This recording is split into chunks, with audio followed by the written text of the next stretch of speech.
Hello, I hope everybody had a great weekend.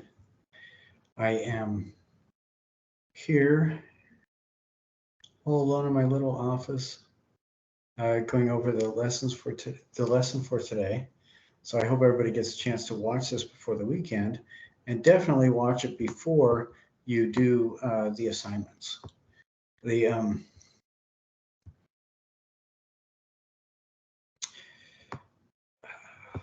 I'm going to do what I can to explain everything and how it works as you move forward and go towards doing these assignments. Um, Before, I've had a couple people email me and ask some questions, and I found that before you email and ask questions about the assignments or anything like that, it's a good idea to go through all the material in the module and then also watch the video associated with that week's worth of work. That really helps clear up an awful lot of potential misunderstandings. This week, we are going to be talking about the elements and principles of design, specifically in relation to how we look at art. And then also, as an example, I want to introduce everybody to the artwork of an empire that I am pretty sure none of you have ever heard about before. That of Sundiata, the original Lion King, and the art of the Mali Empire that he created. This is contemporary to the beginnings of the European Renaissance, and it really brought about, in the areas that he influenced, a renaissance of political and artistic thought. And this was in the continent of Africa, stretching across, I think it was more than a dozen countries at its heyday, more than a dozen of present day countries. It was a huge area that went from the Atlantic Ocean just south of the Sahara all the way over to Ethiopia. So an area that was, it was gigantic. I was trying to think of a good comparison, but it was pretty huge. We talked about the four tools of artistic critique, and I want you to keep those in mind as we are going through all this kind of stuff, and it'll make a lot more sense, I think.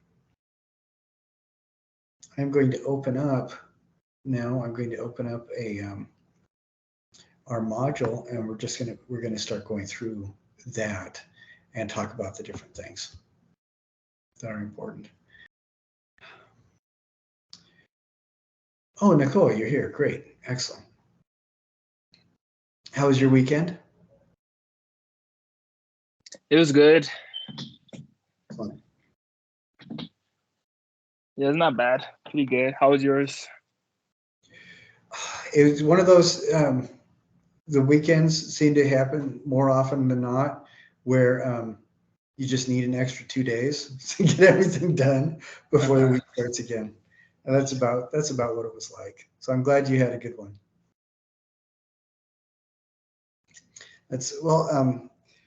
So what we're going to be talking about, can you see my screen here? It says at the top, it Yeah, says I the see nuts it. and bolts of the visual. Okay. What I want to talk about this week is breaking down the components of art so they're a bit easier for us to wrap our heads around them. I know whatever job that you have, whatever job that you do in your day-to-day life, you may feel really confident about it and you may really know how to do it well. But one of the reasons you have to train somebody else is because they have no clue when they come to it.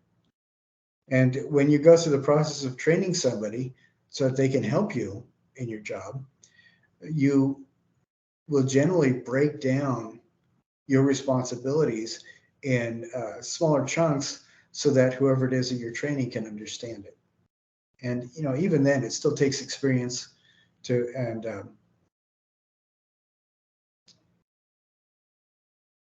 practical experience to really get for somebody to really get a good grip on the things that you do that you're comfortable with. You don't even think about it anymore. Whatever the job is that you do. And the elements and principles of design that we're going to be talking about we're kind of breaking down art in that way so it's more easily digestible and more easy to understand. And I think this, coupled with the tools of artistic critique that we've been talking about, really helps us to get a handle not just on appreciating art for ourselves, but also talking about it so someone else can appreciate it too. Now, if you remember, those 4 tools of artistic critique are describe, where we talk about how the art connects with our shared environment, our perceived environment. Analyze, we talk about how the art was made. Interpret, where we start discussing why the art is the way it is, why it was made, what it might mean, using the elements that we can see that we've already described and analyzed to kind of explain how we are understanding the art. And then the 4th tool is evaluation, where we decide whether the art was successful or not. Now, the first of the elements is line. And we can look at this image by Vincent van Gogh. We can tell that there's trees. There's at least 2 different species of trees. On the left-hand side, the trees are a little bit more squat, perhaps, and a little bit more rounded. And on the right-hand side, they have very narrow trunks, and the tops are almost like fruit trees. It reminds me of kind of like an apple orchard or something like that. And then we can also see a stone, a number of large stones right in front of those trees on the right-hand side. And in the foreground, this looks like a prairie or a meadow of some sort. And if while we're applying our idea of lines, we can break this down and understand it a little bit more. There are several different kinds of lines, and I'm pulling this down. We can use width, direction, and length to describe the placement of lines. And we can use contour, gesture, sketch, and implied to talk about the quality of lines. So if we're looking at this, width, directionality, and length, right here in the foreground. Let's see. Oh, I'm sorry. There we go. Nicole, can you see where my mouse arrow is?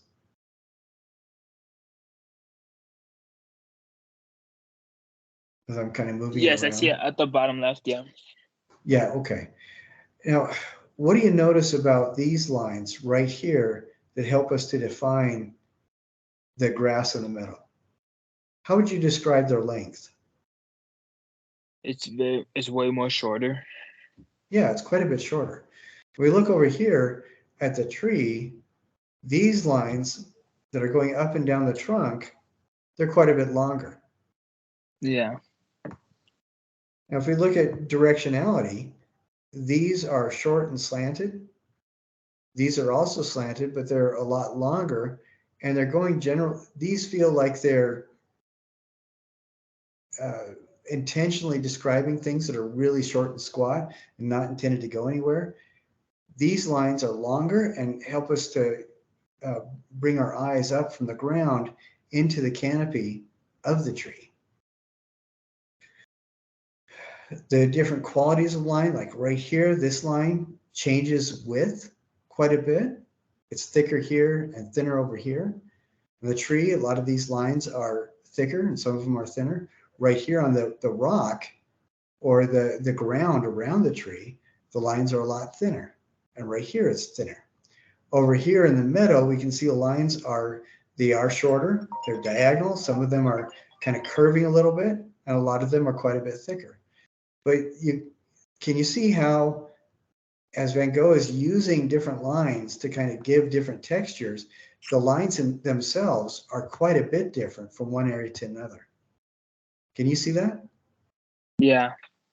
Yeah, and then right up here, he's using all these little lines to define the grass. He's using a lot of longer, thin lines to define these stones. And then he just uses 2 lines to define the birds, but we can very easily tell they're birds. And they become birds because of the quality of the line. So line is very important to the artwork. Some of the other words to be familiar with are contour, gesture, sketch, and implied. Now, right over here, I don't know if you can see this right here, where my mouse arrow is. Yeah. This line comes up right here, scoops down, and then it comes off the paper, and then begins again right here. And so right there, it looks like it's just a little teeny area where it's not touching. And right here, when this line is drawn, our eyes follow it, and then our eyes want to continue that line on up here, even though it's not drawn.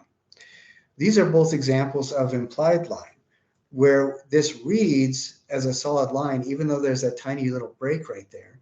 And this makes our eye go continue, and our imagination kind of completes the line in both cases. This forces a directional gaze, and this kind of allows us to participate in drawing the line, because even though there's a little break there, we still read it as a complete line. And those two applications are called implied lines. Here, the implied line is entirely in our imagination. You know, this blank area right here, our eye wants to keep on going and creates that line in our imagination. And here, the implied line is almost there, but our eye kind of fills it in. It's like when a standard movie shows 24 images per second. So they're discrete images, but our eye kind of completes the movement in each as the images go from one to another. So our imagination kind of takes over, and we can't even tell that it's not a continuous action. Contour lines. If we look again at this drawing, see this rock here, how these lines kind of define the edge of the rock? Those are contour lines, where they kind of help us to see the shape. Gesture lines, when we look at this tree, this line is kind of flowing, and it kind of gives us the idea that there's something moving. These kind of swirling lines right through here give us a feel that something's moving. This very simple 2-line structure gives us a feel of something moving. It implies the bird. Right here, these lines, they're kind of quick little short sketch lines, give us a feel that something is moving. The lines that help us to imagine that something is moving are usually called gesture lines. And then the sketch lines, I mentioned that just a little bit. They're the short lines right here that are used to kind of define this little branch area. Sketch lines are not always going to be complete and finished. I think these lines around this rock are pretty finished. Sketch lines, these are a little bit out of focus. They don't seem quite as tight and finished as this area here. That's another indicator that it's a sketch line. It just helps us to be aware that something's there. So, and there are a lot of other kinds of qualities of line as well, but this gives you an idea of the kinds of words that you can use to describe the lines. Width, we can use the words thick, thin, tapering, and variable. Directionality, we have all these words that we can use to talk about that. Length, there's a number of different words that we can use to describe the length of the line. So this is a good idea to go over this and just become familiar. I'm sorry about this. I will have to see where the original picture is. I don't know. Sometimes it shows up, sometimes it doesn't. So I will work to find that image and put it back on again so you guys can see it. Because I'm thinking if it's blank on my canvas, it was showing up yesterday. If it's blank on mine, the link is probably broken, so I'll have to fix that. Shape is when line wraps around and joins itself again, and it makes something more than just a line. Like right here, you see the kind of the contour line. There's a broken line here, thick and thin line here, but there's and implied lines throughout here. but this line kind of wraps around on itself and builds a shape.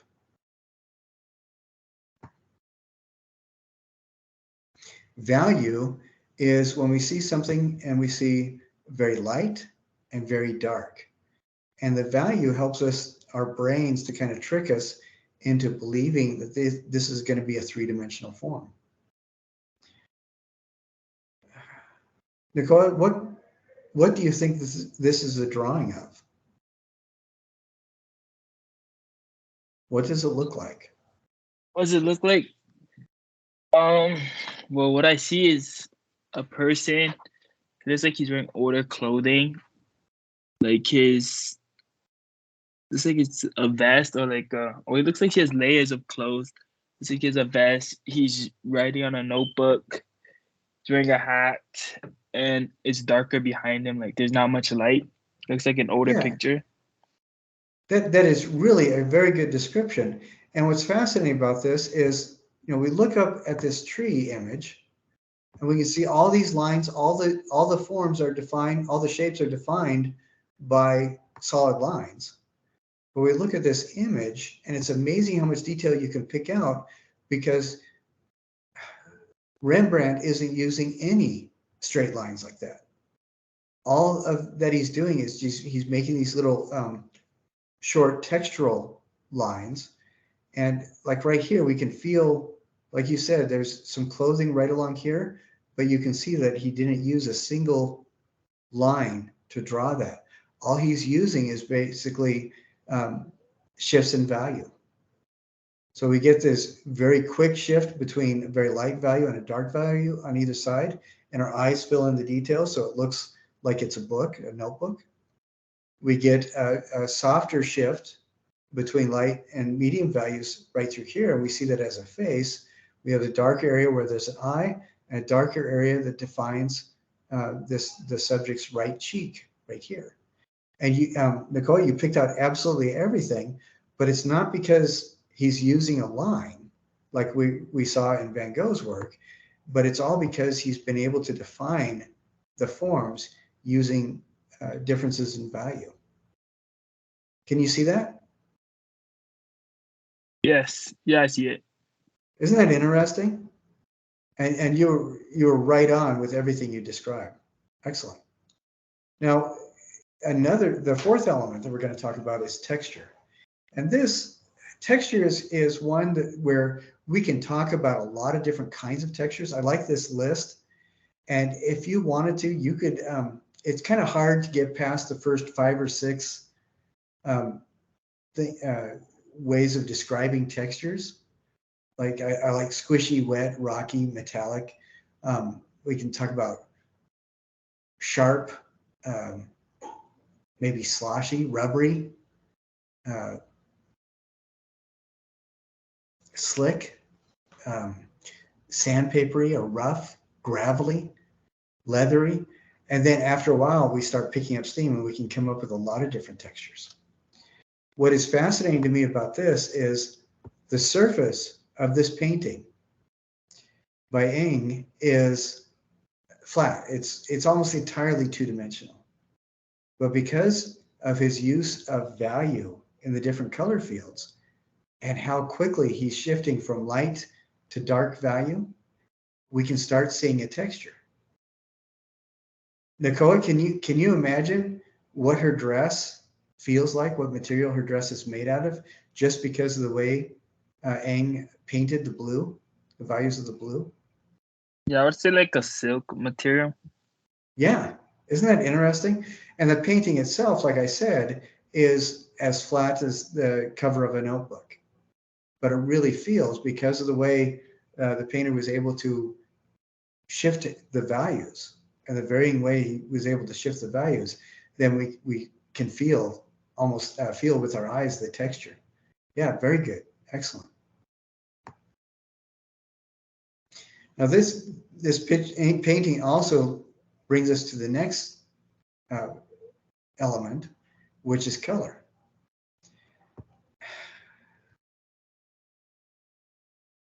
The 3 words that we can use to describe color are hue, value, and intensity. And hue is the actual name of the color. like blue or green or pink or red. Value is how light or dark it is.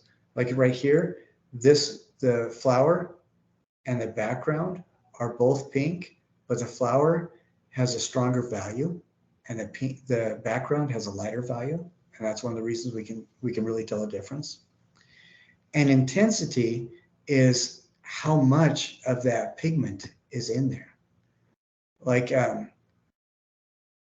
right through here on the right-hand side, the green in here is not as intense perhaps as the green right through here, because there seems to be, the green is a little bit washed out a bit.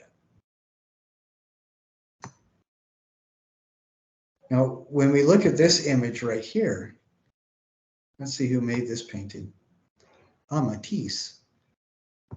Where do your eyes go as you look at this painting? Definitely the fish. Yeah, yeah. And one of the things that sets the fish apart from the rest of the painting is the intensity of the color of the fish, the intensity of the hue. I think that's absolutely fascinating. And he's using value to kind of make it interesting. So we see the shadow underneath the table right here because the value is so much darker. The green leaves are not, they're obviously green, and the green of the leaves are more intense in hue than the green back here of the background, but it's still not as intense as the bright orange of the fish. And that color, the way he uses color, it makes our eyes go around. Yeah, it's kind of interesting. Our eyes look at this a little bit. We pick up the green here, pick up stronger green, and this green here points us down to the edge of the table.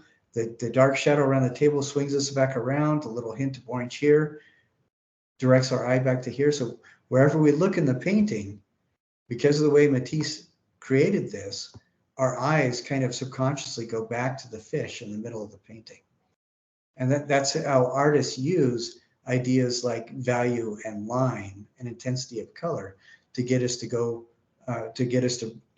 take our eyes right where they want to point us. I think that's fascinating. I have a question. Yeah, Um, go for it. well, you didn't cover it, but when I was reading, also talks about the focal point. Does that mean like those fishes would pretty much be the focal point of that image, or? Yeah, absolutely. They're more defined.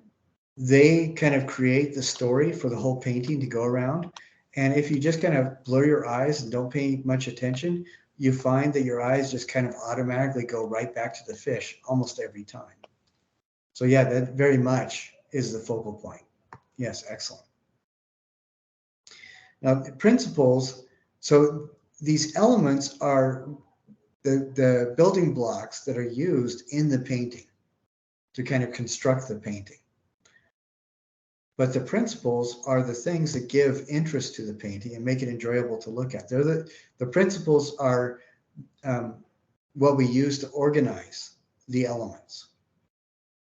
So, for example, bricks are what we might are used to build a wall, but the principles are the design that the bricks make up, so that the wall becomes interesting to look at.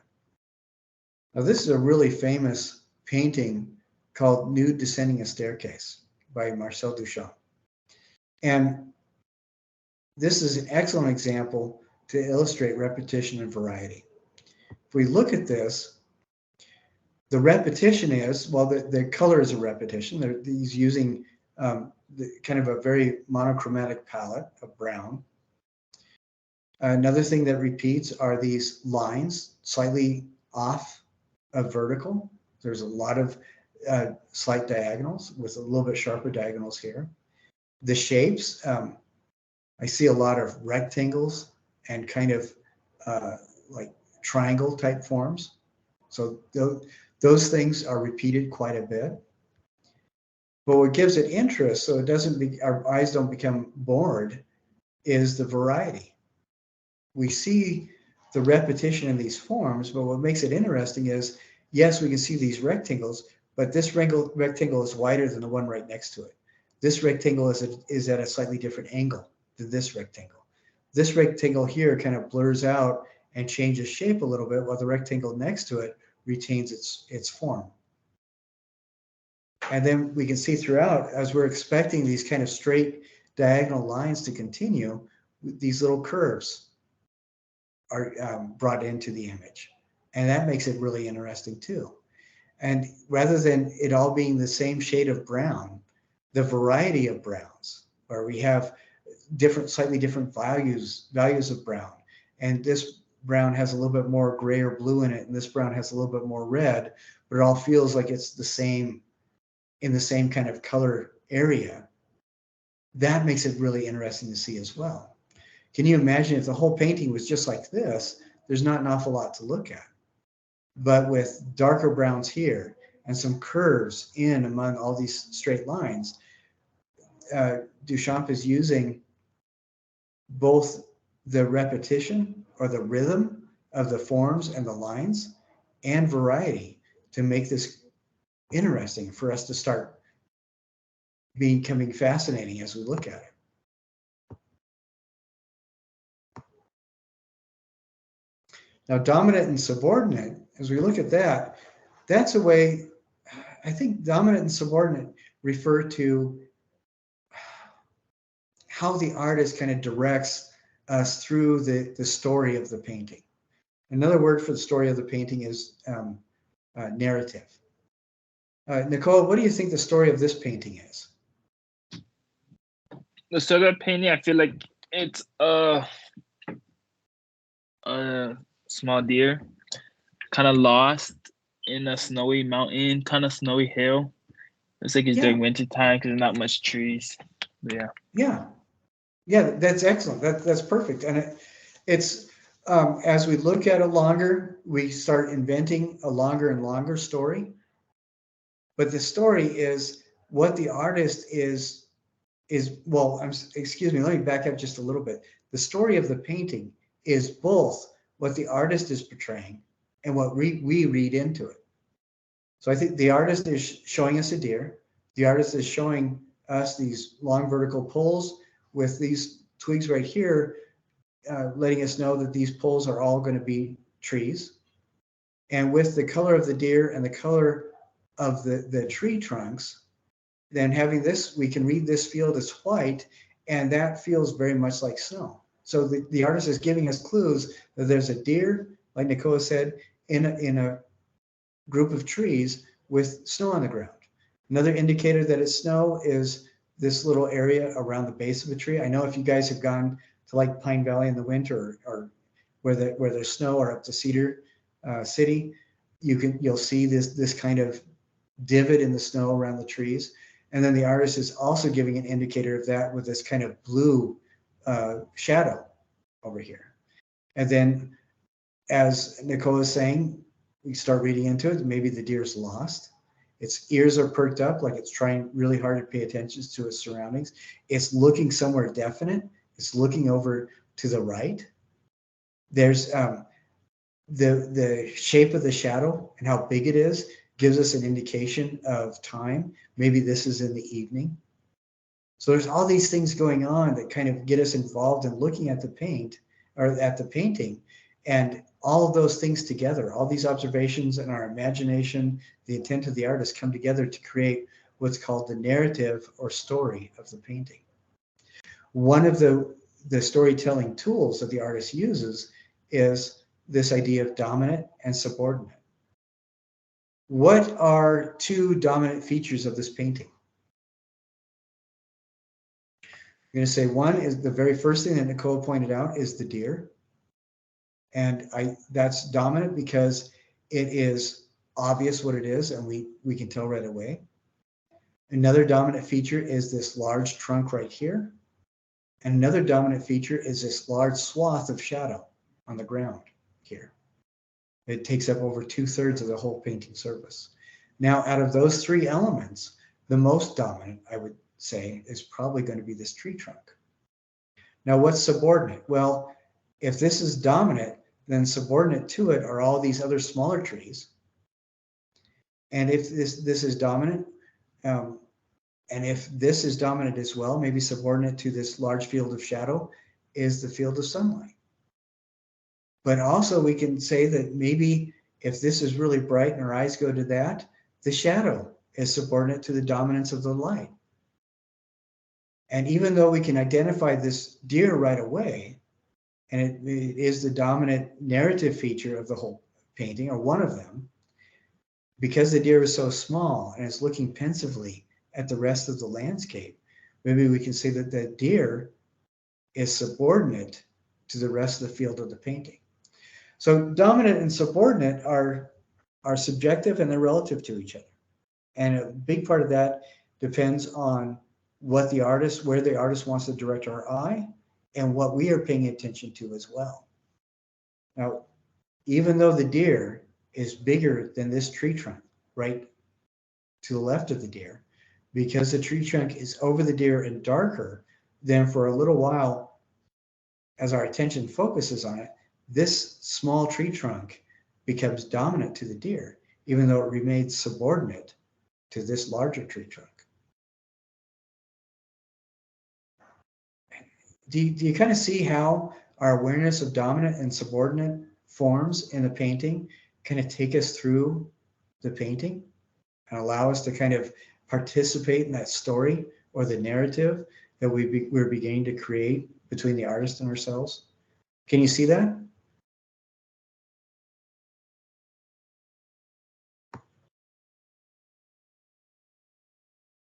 Now, balance is a really good one, and the balance is a little bit tricky.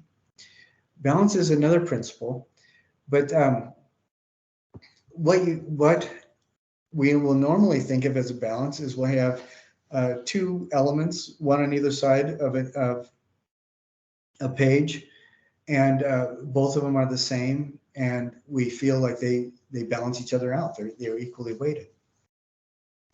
Now, but what's interesting about this image, this is a Nokia.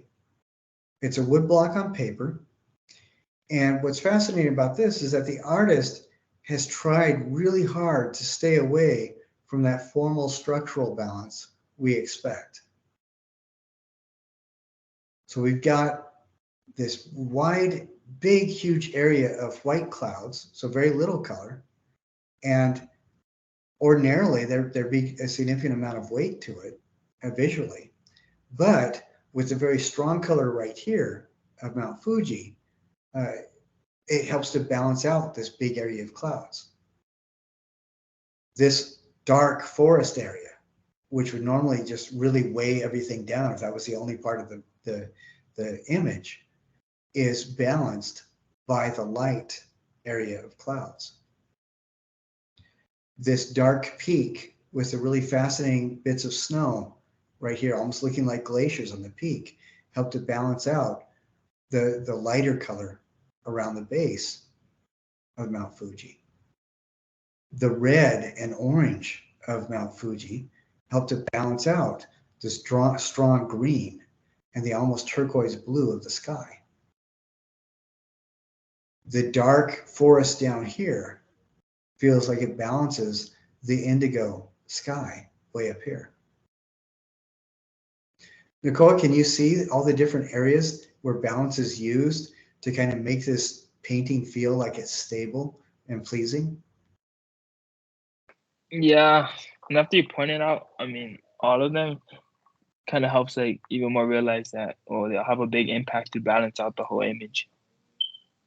Well, and what's really interesting to me is that we read all that right away when we see an image. When we decide that it's looks right or it doesn't look right, a lot of that is because we are reading things like balance and texture and all that kind of stuff without even realizing what we're doing. And it's kind of fun to have a vocabulary to that.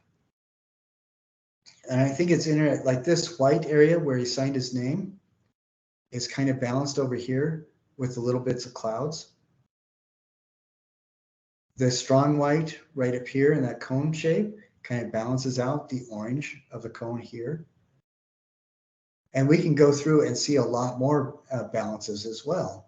On either side, going through the painting, going around the edge, going the top and bottom. And the more you look at it, the more balance you see.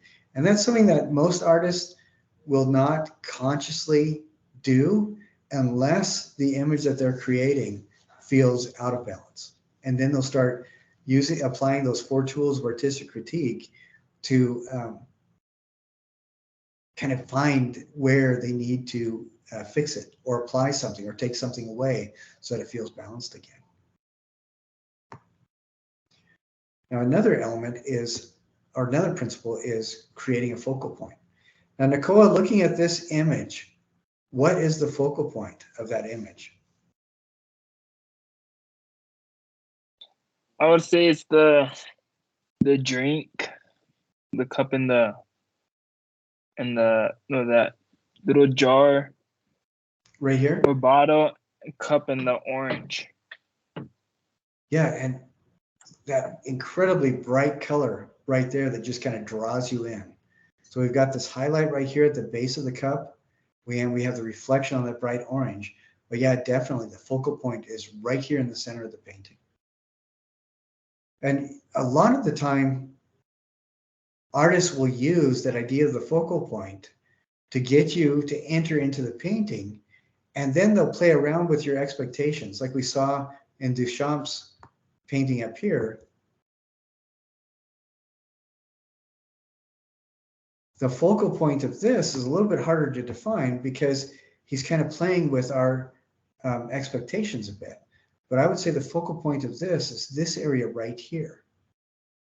And then he's bringing these forms to kind of drag our eyes around. We want to look around here. We want to follow these paths, and we keep going back to the same area. We go back down to the deer. What's the focal point of this painting?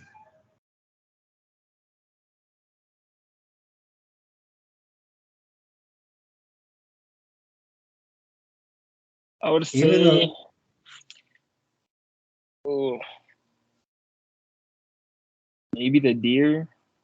yeah, I would think so. Even though this is clearly dominant, I think the focal point in this case is the deer. Very definitely.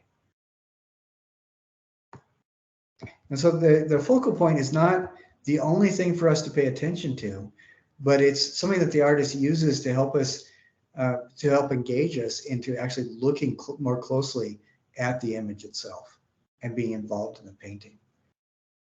Can you guess where the focal point is on this painting?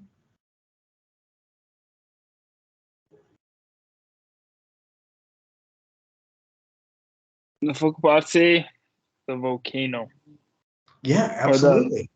Mount Fuji. Right here is the focal point, very definitely. And some of the clues, indicators to that are this is dramatically different color selection than the rest of the volcano. And we have all these clouds that seem to point at it. The slopes seem to point at it.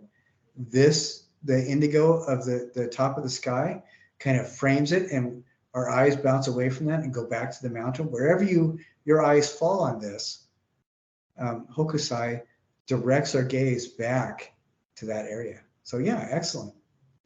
But it's not the only thing of the painting. It's not the whole reason for the painting to exist, but our eyes will keep going back to the focal point as we enjoy the rest of the image. So yeah, very good, excellent. I want to, I am going to change. Oh, let's see. Okay, here we go. I am going to get to a different page here.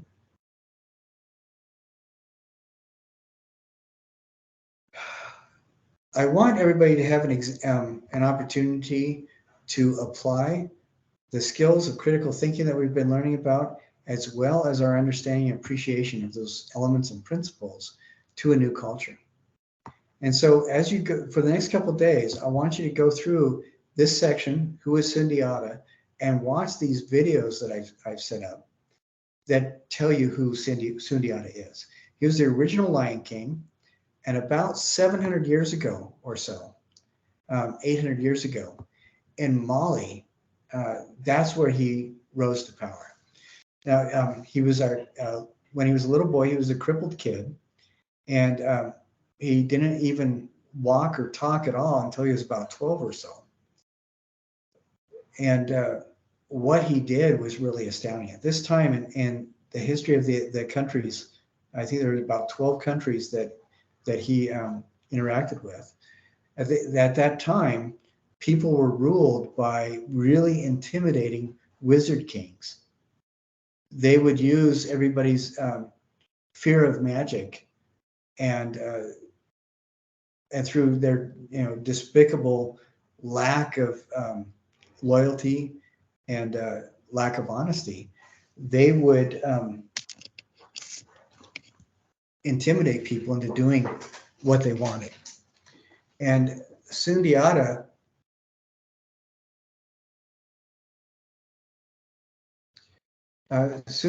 would go on to liberate groups of people from these wizard kings, and his empire stretched from the Atlantic Ocean to Ethiopia across Central Africa. And what was amazing about him is he brought freedom of religion and literacy to the people in those areas that he controlled. Now, the reason why this is interesting to me is because we want to apply these 4 tools: describe, analyze, interpret, evaluate, and our awareness of the elements and principles of art, looking at art of the Mali Kingdom and seeing if we can replicate some of the things that they're doing. Now, if we look at this image, this is called a Gene terracotta equestrian. These are images that are very common throughout the art that was produced by in the Mali Empire. This is called equestrian because this is a human figure seated on a horse. And some of the things that we can tell from it is that the horse is very simplified and very stylized. We can tell that the horse is wearing something like a harness, as well as something, maybe armor or decoration around its head. The figure is wearing, I don't know, this might be a backpack or a water bottle, or maybe a quiver. He's wearing something on the back. And he has something of a helmet on. It almost looks like this is like a jockey helmet, complete with a chin strap. But as we look at this, we can use our awareness of the principles of and elements of art to evaluate what makes these distinctly Molinese forms. And then we can go on to create our own because of the close observation we undertake seeing the originals. Now, you're not going to have to make your own equestrian rider like this, but what you will do is create a project where you make something that is contemporary to you. That means that it exists today, but you're going to make it in such a way that it looks like it belonged to the Mali Empire of 800 years ago. And part of this one, when you come to this, I want you to go to this link, and it's the Smart History org, the Art of Africa, West Africa, the Art of Mali. You're going to go to this link and just follow the directions that I've given you here to really explore and look closely at the different examples of Molinese art that you see on the website. And just engage yourself with your understanding of the elements and principles of art, as well as those 4 tools of artistic critique: describe, analyze, interpret, and evaluate. And a good way to remember those is you're looking at the what of the art, what it is.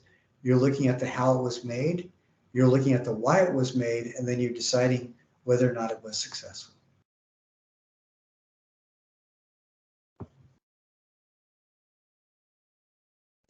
I want to go over the quiz really quick as well. Let's see.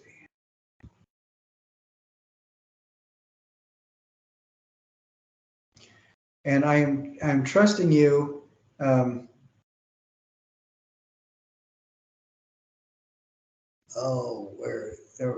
Okay, where am I going? There we go.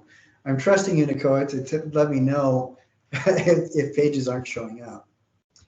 But the quiz, as you go through this quiz, remember the things that we talked about with the elements and principles of art. That's what the quiz is going to be about. And we can go through this really quick. Sorry, I'm having a hard time navigating on my computer for whatever reason. Repetition in an image can create a sense of stability. Well, I think that is true. When we looked at that image of the deer, the repetition of those trees on the left-hand side really helped us to feel a sense of stability in the image. So that can definitely be true. Now, what is an element defined by 2 points connected? A line. Yes, exactly. Now this question, if we think back to that wood block of Mount Fuji, when we say colors do not have value, do you think that's true or false? False. Yeah, absolutely. He used that reddish orange on the Mount Fuji. He went from very light at the bottom up to almost black at the top. So color definitely did have value.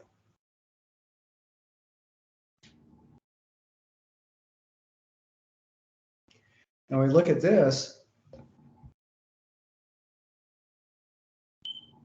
If we are looking at the contrast in line, shape, value, texture, and color, that will lead us to, very quickly, the focal point of the image. But it will also lead us to the shape. Now, looking at this, I'm going to say that this is probably going to be shape, but I would have to look at it again. It could be either answer. So if you get this wrong because you used it's supposed to be shape and you wrote down focal point, let me know. But go through that, look at that elements and principles of art again, and see if you can find the exact sentence that uses these words in it, and then that'll make sure you get this one right. That was focal point. This one is focal point? Okay. Yes. Excellent. Okay. And that makes a lot of sense because that holds true for the top of the Mount Fuji and the one wood block, as well as for the deer in that other painting. So focal point is the answer to question number 4. And then question number 5, what word is used to describe how bright and pure a color is? Well, hue lets us know what the color is. Value is light or dark. Shading is the difference between the light or dark of the value. So what's left? Intensity. Yeah, exactly. Excellent.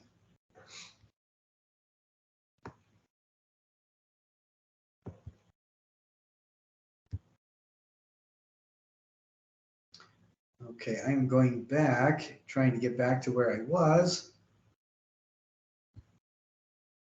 There we go. Now we're going to wind up pretty soon here, and I'm just going to go through these remaining things rather quickly.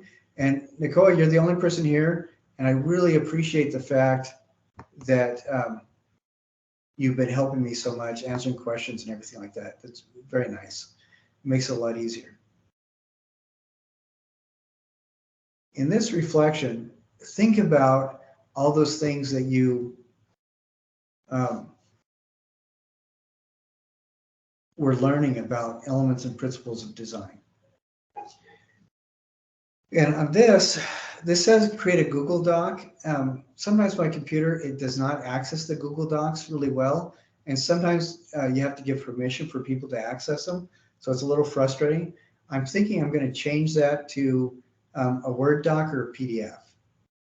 But what you'll do with this is go to the MoMA.org collection of images and try to find 4 images. One that really gives a good example of dominance and subordinates. A second image that really gives a good example of repetition and variety. a third image that really gives a good example of a focal point, and a fourth image that really gives a good example of visual balance.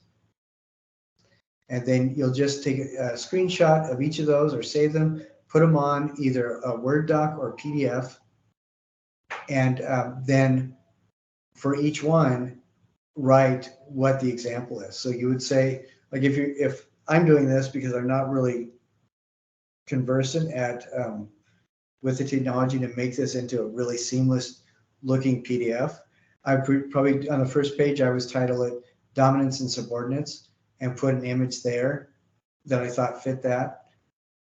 Page break under the image, and on the second page I write repetition of variety, and under that put the image that I thought that I felt fit into that, and do the same for each of these four selections. So again, that's four images, and each one will fit dominance and subordinates, or repetition of variety, or focal point, or balance.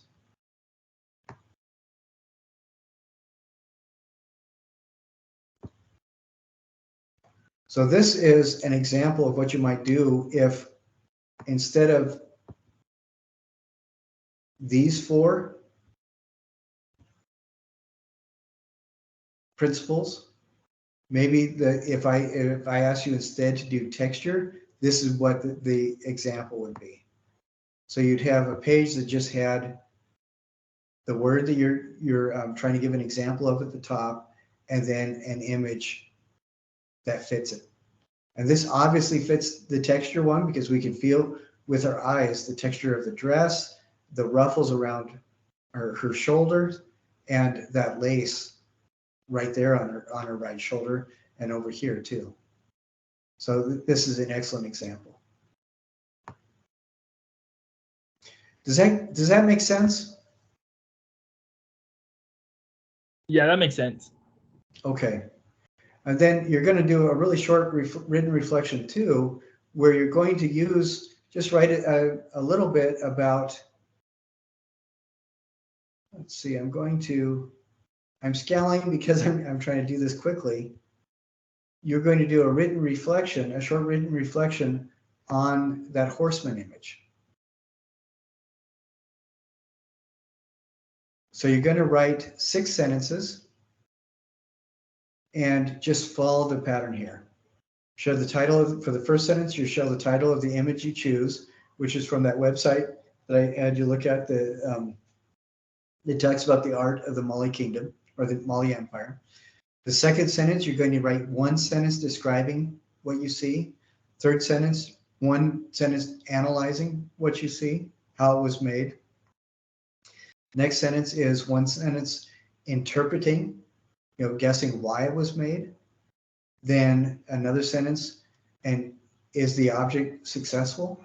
And then the sixth and last sentence is just share, do you believe that your perspective on what you saw changed as you applied these steps? So this exercise should not take very long at all. I would say you do need to spend several minutes looking at the image so you can talk about it, but you should be able to do this whole thing in about 15 minutes or so. But if you want to, you can have a slow running neighbor, a friend of yours, or anybody like that, and bounce ideas off before you write it out. And sometimes what's good is describing the image to somebody else who isn't seeing it, and that can help you to be a little bit more precise in your language of description. So something to think about. And then, I'm sorry, I'm really having a hard time navigating with my computer today.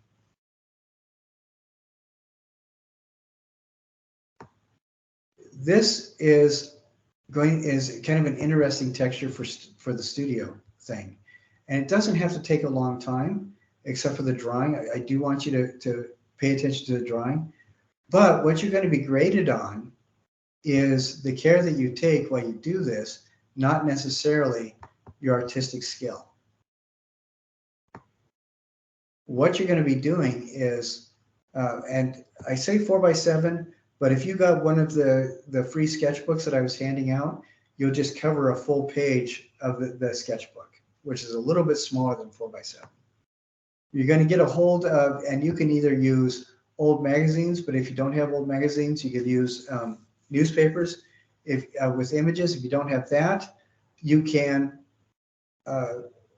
find images on your on the internet and print them out too, and then cut them up. This person used magazines, and what you're going to be doing is making 4 collages with several different pieces of paper kind of put together so you don't have any white of the paper showing through, and you're focusing just on different textures. And on this image, we can see here's one texture that looks almost like lace. Here's another texture that looks like straw. Here, this is really dark and functions like a shadowy form. This, I don't know if this is water, feathers, or snow, but it looks really interesting. This looks like it could be wheat or something. I have no idea. But the point is to use different textures to kind of give this a visual interest. And so follow the description I get. Let's see.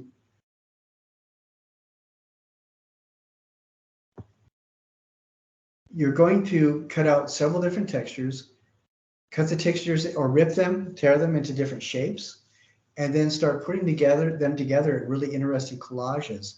And you're going to make 4 different textural collages. And each one is going to have to be made of 5 different textures that are torn or cut into 5 different shapes. So you're not going to be able to do cut 5 strips and put the strips next to each other. That won't count. You may tear these into different forms, and you'll also use more than 5 different textures. If you want to, like in this example, this person tore 1, 2, 3, 4, 5, 6, 7, 8, 9 different pieces that they tore from the magazine. And you can do that. Now that would be great. But after you do that with 4 different images, then you're going to select one of the images and do a drawing. And I would like you to spend a little bit of time on this drawing to try to get the textures down. Now, this person is not a professional artist, but they tried really hard to pay attention to the textures that they were seeing. And if they didn't get it exact, they were trying to get as close as they could. And that's fine. I think this person did a really pretty good job. So, do the best you can on this. Again, the grading is that you're trying really hard, more that you're getting it exact. All right? Does that sound good, Nicola? Do you have any questions?